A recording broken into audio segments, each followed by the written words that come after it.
وہ اپنے آپ کو بہت بڑی طاقت سمجھتا تھا اور وہ لوگوں کو اسلام پر چلنے سے، ایک اللہ کو ماننے سے انکار کرتا تھا اور لوگوں کو اس پہ ایمان لانے سے روکتا تھا. اور اس زمانے میں چند نوجوان مل کر ایمان لائے. جب ایمان لائے تو روایتوں میں آتا ہے کہ ان کے شہر میں کوئی میلہ ہوا کرتا تھا. میلے کے لیے لوگ بستی سے باہر جاتے تھے. یہ نوجوان بستی سے باہر گئے اور سب مل کے جمع ہو گئے. اس میں سے ایک نوجوان نے کہا کہ ہمارے دل میں کوئی ایسی بات ہے، کچھ چیزیں ہیں جو شاید ہم کو ایک دوسرے کو بتا دینی چاہیے. مطلب یہ کہ وہ نوجوان فردن اللہ کو مان چکے تھے، دل میں ایمان لا چکے تھے، وہ با ایمان ہو چکے تھے، لیکن ان کو یہ نہیں پتا تھا کہ اور کون اس جیسا ہے. لیکن جب وہ بستی سے باہر، جب وہ مذہبی کوئی تہوار ہوا کرتا تھا، لوگ نکلے، یہ نوجوان بھی اس میں نکلے، لیکن وہ تہوار میں نہیں گئے اور جنگل میں کہیں رک گئے. تو ان کو ایسا لگا کہ شاید ہمارے دل میں کوئی ایسی بات ہے جو لوگوں کے پاس ہم نہیں بول سکتے، لیکن ابھی بول سکتے ہیں. اور پھر سب نے ایک کے بعد ایک بولنا شروع کیا اور سب نے اظہار کیا کہ ہم ایک اللہ پر ایمان لاتے ہیں جو کہ کائنات کا بنانے والا ہے، وہ رب ہے، وہی سچا ہے، وہی معبود ہے. یہ بادشاہ اور یہ دنیا میں جتنے معبودان لوگوں نے پتھر مٹی دیگر چیزوں کے بنائے ہیں، سب باطل ہیں. جب انہوں نے ایک دوسرے کے سامنے اظہار کیا،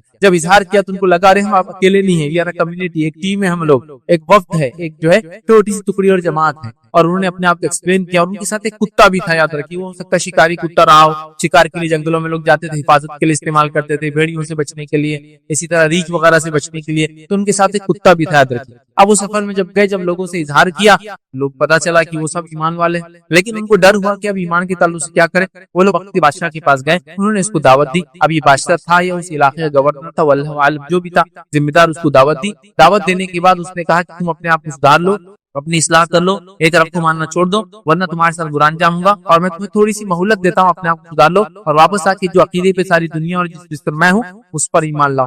اب یہ نوجوان وہاں سے نکلے، تھوڑا جو مہلت ملی تھی انہوں نے مہلت کو غنیمت جانا اور سوچا بستی سے ہم نکل جاتے ہیں. اور بستی سے نکل کر یہ دور چلے گئے. جنگل میں جانے کے بعد سوچا کیا کرے، وقت کا بادشاہ تو یہ کرے گا، نہیں مانے تو مار دیں گا. پھر یہ تو ہم کو غنیمت مہلت ملی، رب العزت نے دے دی کہ اس نے یہ کہا کہ تم اپنے آپ کو سدھار لو، ون چانس، ایک چانس میں تم کو دیتا ہوں.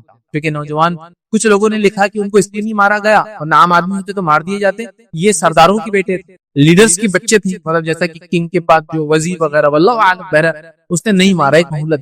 یہ لوگ بستی سے نکلے. اب سوچا کیا کریں گے، اور سوچا کہ چلو گفا میں جا کے بیٹھ جاتے. ایک گفا دیکھی، گفا میں جا کے بیٹھ گئے. اور بیٹھنے کے بعد اللہ رب العزت نے کہا کہ اللہ رب العزت نے ان کے کان بند کر دی اور ان پر نیند طاری ہو گئی. اور اس کے بعد سو گئے، لیکن کھلی آنکھ کے ساتھ سوئے. کھلی آنکھ کے ساتھ سوئے مطلب اللہ نے ان کے دین و ایمان کو بچانا سوچا، اور بچانے کا یہی طریقہ تھا کہ اس زمانے کو گزرنے دیا جائے.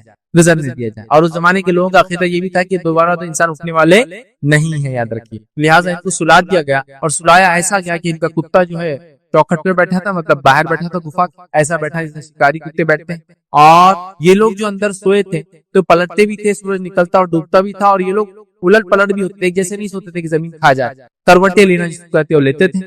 اور خصوصیت یہ تھی کہ ان کی آنکھیں کھلی تھی، یہ آنکھیں بند کر کے نہیں سوئے تھے، آنکھیں کھلی تھی. اس لیے قرآن نے کہا کہ اللہ نے ان کے کانوں پر پردہ ڈال دیا، سن نہیں پاتے تھے کچھ، آنکھیں کھلی تھی کہ اگر دیکھنے والا آ کر دیکھے تو اللہ نے ان کے اندر ایک ہیبت ڈال دی تھی. ہیبت سمجھتے ہیں، خوف ڈال دیا، ڈر ڈال دیتے کہ لوگ ان کو دیکھتے اگر غلطی سے آ بھی گئے پور ہو جاتے، تو کسی کو بتا بھی نہیں پاتے تھے کیا دیکھا، کہاں دیکھا، کیا دیکھا. مطلب اللہ نے حفاظت کی. اور کتے کے تعلق سے علماء لکھتے ہیں اس کو بھی ایسا رکھا کہ وہ بھی جاگتا رہتا تھا، مطلب وہ بھی سویا ہوا تھا، لیکن وہ بھی ایسا ہوتا ہے کہ ایک آنکھ کھلی رکھ کے بیٹھا رہتا، پھر وہ ایک آنکھ بند ہوتی دوسری کھل جاتی. مطلب وہ سو رہے تھے، کانوں پہ پردہ تھا، لیکن لوگوں کو دکھتا تھا وہ جاگ رہے ہیں. کتا بھی ایسا تھا کہ ایک آنکھ کھلی رکھتا، دوسری بند کرتا، دوسری کھلی، آٹومیٹک سسٹم چلتا تھا.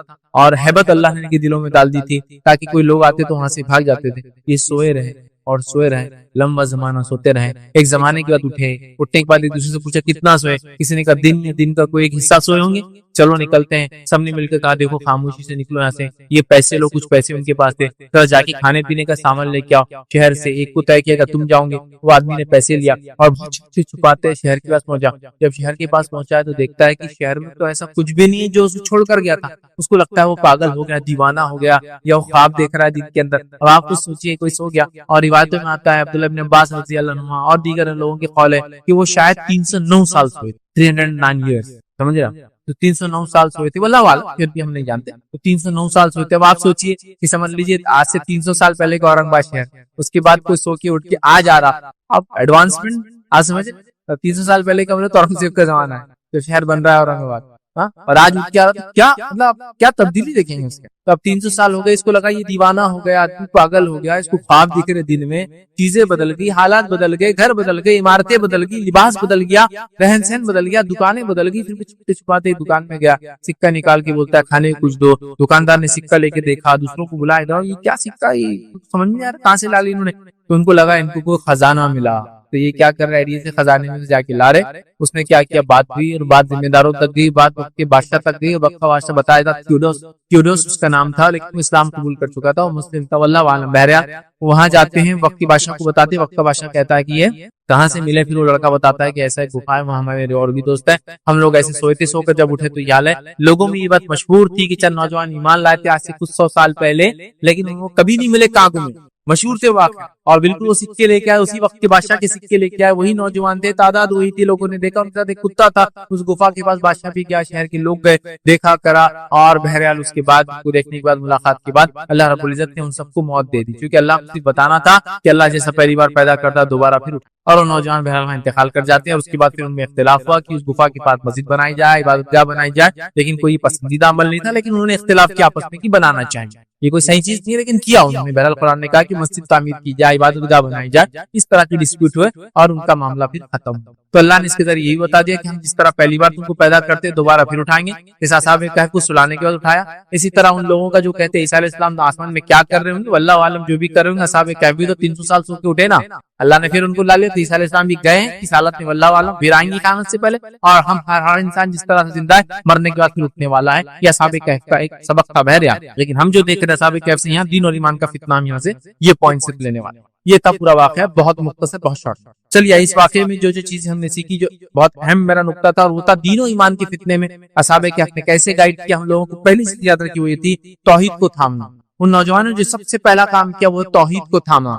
توحید سمجھتے نا، ایک اللہ کو ماننے کو ایسا چم گئے اس کو توحید. سب سے پہلا کام نوجوانوں نے کیا، توحید کو تھاما. تو میں گزارش کروں گا اصحاب کہف نے جس طرح سے ایمان لانے کے بعد توحید کو تھام دیا، ہم تمام لوگ بھی توحید کو تھام لیں. جس کو توحید مل گئی اس کو دنیا مل گئی، اس کو آخرت مل گئی. جس کو توحید نہیں ملی اس کی دنیا برباد ہوگی، اس کی آخرت برباد ہوگی. میری باتوں کو کان کھول کر سب سنیے. توحید سب سے اہم چیز ہے، یاد رکھیے، اس کے علاوہ کچھ نہیں. توحید کی نعمت، توحید کی دولت، توحید سے بڑی کوئی چیز دنیا میں نہیں. یاد رکھیے، ایک اللہ کو ماننا، اسی کی عبادت کرنا، اس کے اسماء و صفات پر ایمان لانا، ٹھیک ہے، اور اسی کو رب اپنا تسلیم کرنا، یہ سب سے بڑی دولت ہے اگر کسی کو ملی ہے.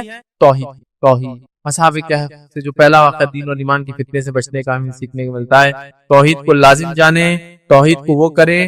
اور ہم دیکھتے ہیں دنیا کی چکا چوند انسان کو توحید سے دور کر دیتی. دنیا کی رنگینیاں، سائنس، ٹیکنالوجی، مال، دولت، عورت، نشہ، رشوت، برائی، گندگی، یہ تمام چیزیں انسان کو توحید سے دور کرتی ہے. یہ جگمگاہٹ بولتے ہیں، انسان کو اس طرف لپکتی ہے. لیکن غور سے سنیے، یہ تو ابھی سادی سیدھی ہے، ابھی تو دجال آنا باقی ہے. تو اگر اس چکا چوند میں آ کر ہم اگر توحید کو چھوڑ دیتے ہیں آج، تو کل جب دجال آئیں گے تو کیا ہماری حیثیت رہیں گے، کیا اوقات اور کیا بساط رہیں گے. اور کیونکہ وہ تو سب سے بڑا فتنہ زمین و آسمان کے بیچ میں جو اللہ نے پیدا کیا ہے.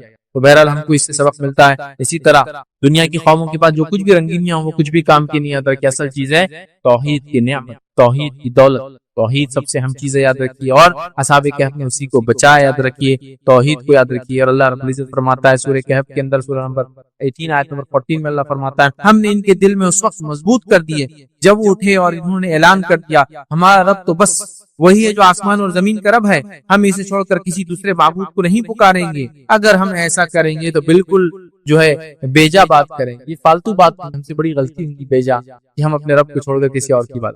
تو انہوں نے توحید کا اعلان کر دیا. اس واقعے سے جو دین و ایمان کے فتنے سے بچنے کا جو دوسرا سبق ہم کو ملتا ہے وہ یہ صحبت صالح. صحبت صالح، اچھے دوستوں کی صحبت، گڈ کمپنی کا امپورٹنس پتا چلتا ہے. پہلے وہ نوجوان اکیلے اکیلے تھے اور ڈرے، پھر وہ بستی سے نکلے وہ میلے میں جانے کے لیے، اور پھر بستی سے الگ ہو گئے چونکہ ان کو شرک کے میلے میں جانا نہیں تھا. جب وہ الگ ہو گئے تو ایک جگہ آ گئے. جب ایک جگہ آئے تو لوگوں نے کچھ نے کہا کہ کچھ نہ کچھ تو بات ہے جس کی وجہ سے ہم سب یہاں جمع ہوئے. چلو میں اپنی دل کی بات پہلے رکھتا ہوں کہ میں اس لیے آیا ہوں کہ میں ان کو رب نہیں مانتا ہوں. پھر دوسرے نے کہا، پھر تیسرے نے کہا، پھر سب نے کہا، اور پھر ایک گروپ بن گیا. اور انہیں ہمت آ گئی، اتنی ہمت آ گئی کہ وہ وقت کے بادشاہ کے پاس دعوت دینے چلے. اور وقت کا بادشاہ بھی شاید اکیلا کوئی انسان آتا رہو بولتا تھا اس کو ختم کر دو، لیکن اس نے دیکھا نوجوان سرداروں کے بیٹے ایسے نہیں ختم کیے جا سکتے ہیں، تو مہلت بھی دی، چھوٹ بھی دی، اور ان کی بات بھی سنی. تو اچھی صحبت کا اثر یہاں پتہ چلتا ہے.